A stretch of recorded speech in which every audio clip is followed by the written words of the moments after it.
Meu Deus, não vai Felipe fazer essas coisas de novo. Ai, Jesus. Vamos lá.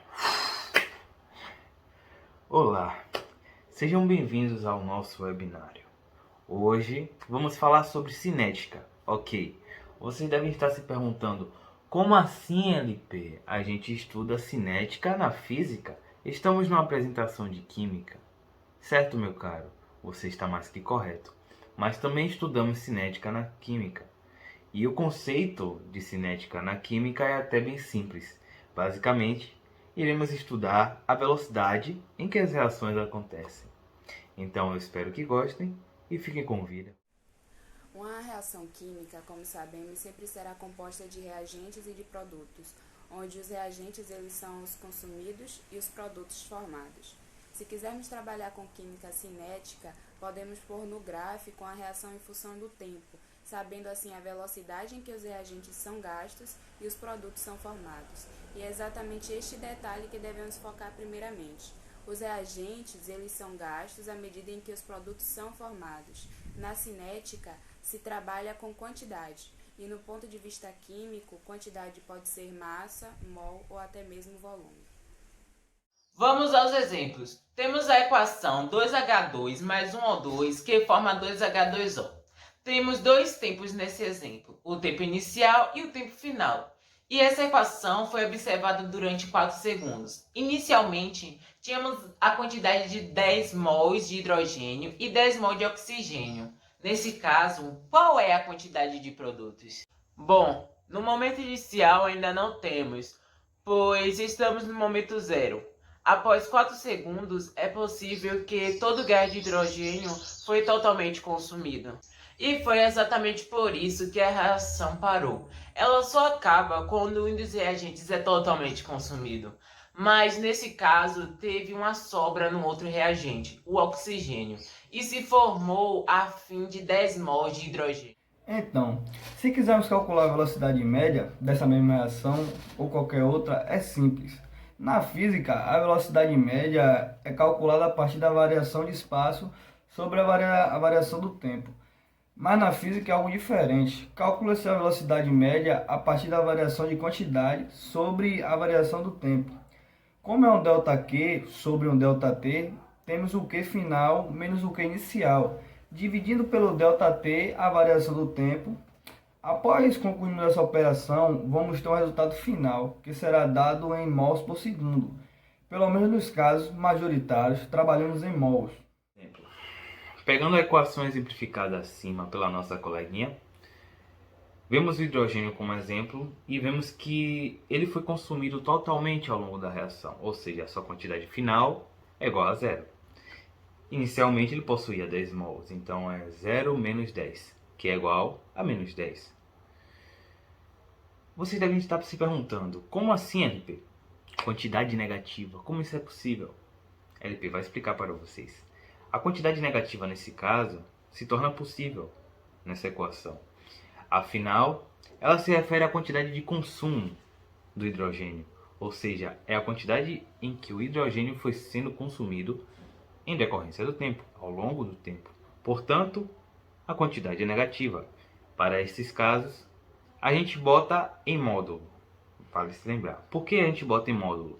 Porque a gente está calculando a velocidade média. Então a gente vai pegar o tempo, ou a variação do tempo, que é igual a 4, e dividir pelo 10, pelo módulo de menos 10, que está em cima. Menos 10 dividido por 4 é igual a menos 2,5. Só que como está em módulo, é igual a 2,5. Porque a velocidade sim não é negativa. Então seguindo. Lembrando, isso tudo por segundo. A velocidade média é de 2,5 mols por segundo.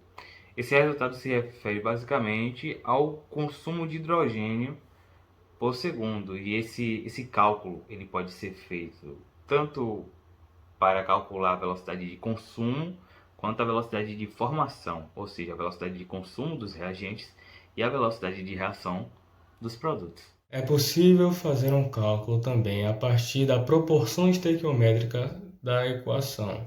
Por exemplo, na mesma equação temos 2 mols de hidrogênio. Nesse caso, basta dividir o valor do resultado do oxigênio por 2, alcançando o valor de 1,25 mols de hidrogênio. A A cinética química também se propõe a estudar como as reações químicas vão acontecer dentro da teoria de colisões. Por exemplo, a equação H2 mais Cl2, que equivale 2HCl. A química define que para que essa reação ocorra é necessário 3 fatores importantes: uma colisão efetiva, uma orientação favorável e definida para a formação de complexo ativado, e uma energia química reagente maior ou igual à energia de ativação dos processos e das reações. Bom, a energia de ativação é apenas um detalhe que vai engatar o processo de formação de complexo ativado. As reações químicas são influenciadas por fatores externos, como a temperatura, a luz e a eletricidade. E para conseguirmos concluir, falaremos um pouco sobre esses eventos. É um fato que o aumento da temperatura resulta no aumento da velocidade de reação. Em nosso dia a dia, podemos usar o exemplo da chama do fogão para o cozimento de alimentos. Conforme aumentar sua intensidade, mais rápido o alimento será cozido. Ou quando utilizamos a geladeira para prolongar um alimento, diminuindo a velocidade de deterioração deste alimento graças à diminuição de temperatura. O metabolismo é um exemplo onde ele acelera conforme o esforço físico, ou seja, as reações do corpo se tornam mais rápidas e assim consomem as suas reservas de energia. E é também o contrário, onde o metabolismo desacelera para que as reservas não sejam esgotadas, como é o caso da hibernação dos animais em regiões frias, pois seus corpos também têm sua temperatura reduzida para que a gordura não seja consumida. Com essas observações, o químico Van Hoff estabeleceu a seguinte lei: uma elevação de 10 graus na temperatura duplica a velocidade de uma reação química.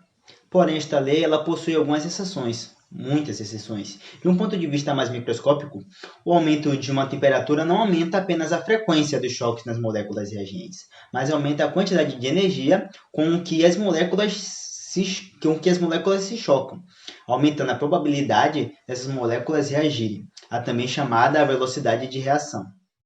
Semelhante ao calor e eletricidade como forma de energia, também influencia nas reações químicas, como por exemplo os raios que caem na atmosfera para o solo, onde a reação N2 mais O2 resulta em 2NO, e este NO que se transforma em NO2, e após isso irá virar HNO3, para criar o nitrato para a nutrição e desenvolvimento de plantas.